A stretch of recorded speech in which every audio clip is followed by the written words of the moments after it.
Welcome to another edition of Inside the Economy. I'm Larry Howes. Thanks for joining me. A lot of things going on in the market. In fact, it's been a very interesting couple of weeks. So I want to talk about what's going on with the consumer, tariffs, kind of an outlook for 2025, and actually at the end we'll talk about some of the things in the rest of the world, not the least of which the economics of Russia and how important it probably will be to Europe. There isn't anything exciting in the numbers, really. It's good news on the consumer price index, the CPI numbers, they're down. Unemployment numbers, initial claims numbers have not gone anywhere. Unemployment has crept a little bit up, 4.2. The bond market has adjusted a little bit. There's been some drama with the tariffs and what's going on in the media and a few other things. But the market is simply adjusted to the fact that the Federal Reserve is not making any noises about raising interest rates for the foreseeable future. Right now, there's about a 50-50 chance they might lower rates in June. We'll see. I wouldn't bet the farm on that. Consumer spending is okay. It has slowed a little tiny bit. And you might as well be prepared because the first quarter 2025, the estimates for GDP, gross domestic product, are going to be negative. At least negative 1.5, maybe 2.5. Anyway, it'll be a bad number. It'll be a media frenzy. That'll be the Trump slump or the Trump recession, whatever it is. It doesn't matter. Consumer spending is not falling apart, which is the big piece of the economy, very important part of the economy. The numbers aren't real good. The data isn't real good. Some of it's the fire in Los Angeles, some of it's Hurricane Helene, some of it's a number of things. But the GDP numbers in the first quarter of 2025 are not going to be good. Okay. I don't think that is the onset of a recession. And even if it did turn out to be a technical recession, which is 2 quarters of negative GDP, even if we did that, it's really not going to mean anything. We'll talk about the housing market and a few other things. There really aren't issues or markets that need to be fixed or bubbles that need to be burst. The economy has adjusted very well to its new environment. Housing, this is not a housing bubble. The prices are only dropping, they're not collapsing.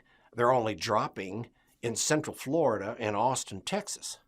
Everywhere else, they're doing pretty well. Certainly Colorado, most of California, all over the country, they're holding up. They're not growing as fast as they were, and they shouldn't. There's not a bubble that has to be taken apart. We basically gave up what we made in the last year in the S&P 500 for a day and a half. A lot of that has recovered, and basically assume the S&P 500 is going to do okay in 2025. Every indication is that's exactly what will happen.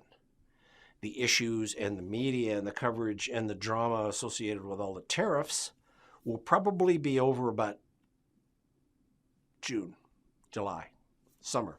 S&P 500, well, it was up today. It probably will be. There isn't a reason the S&P 500 would be down. Earnings are okay. The S&P 500, we'll talk about profits here in a minute, but the earnings per share are a tiny bit high, but the rest of it has been holding up just fine. This is a correction / into bear territory for about a day and a half. A normal part, nothing dramatic in the rest of it. Profit margins are excellent. In fact, they've been improving. The earnings numbers that are going to come out, so on and so forth, it isn't suggestive that the S&P 500 is in trouble. It's not. This is what's just going on in the media right now. U.S. is still building a lot of new factories. They're expanding their own space. They're doing more technical manufacturing. We're not going to return to the old days. Yes, the United States has lost its leadership or edge or whatever you want to call it in manufacturing in the last 40 years. And a lot of that was for a good reason. Filth not being number one, but it was a huge issue. Good reasons at the time. We're going to bring some back and some supply chain issues back. But the advantage of manufacturing, especially led by tariffs, is that a tariff is easy to apply and very easy to take off, which is exactly what's going on right now. All of these countries right here, China, European Union, all of them have had tariffs against U.S. goods for years, some of them decades. Canada's had big tariffs against the U.S. for decades. South Korea, Taiwan, all of them. India. Well, whatever the reasons were in the past, that came to a screeching halt. Now the administration has acted. It has thrown a bucket of water on the whole thing, and now they're going to have to come to Secretary Bessent and or Mr. Truck. It'll be Treasury Secretary Bessent, I'm sure. Vietnam already has. Argentina has. UK's probably next. A number of other countries are saying, okay, we'll adjust the tariffs we have against you if you take the tariffs you have against us off, which is very likely going to happen. China may not ever, but the rest of them are going to have to, especially Europe, especially Canada. But most of this stuff is going to be bounced around, taken care of, and I'll predict by this summer. This is not going to go on forever. It is a way of leveling the playing field. It's not going to solve the deficit spending. It's not going to generate revenue to resolve our 7% of GDP deficit spending. There's no way that's going to happen. It is unfortunate that Congress is going to put in some tax breaks, keep the ongoing tax law in place, keeping revenues down. I'm disappointed. So the deficit spending issue for the U.S. government is not resolved, and it's not going to be done here. There were some very interesting things going on in the marketplaces when all of these tariffs were announced. There was a lot of movement in the silver market and the gold market. I'll get to the gold market here in a minute. Silver market, they were just going gangbusters, kind of like the Hunt brothers 40 years ago, trying to corner the silver market. Then at the last minute, it was Secretary Bessent who said, oh, let's exclude precious metals from the tariffs. Bam, splash. That's what happened to the silver market. The glory was over. And all the tons of gold that's been moving out of Switzerland, and a lot out of England too, to the U.S.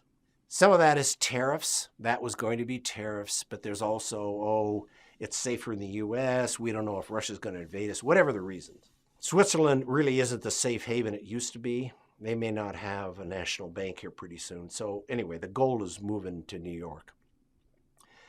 And gold didn't collapse what it was because gold is still a very good inflation hedge.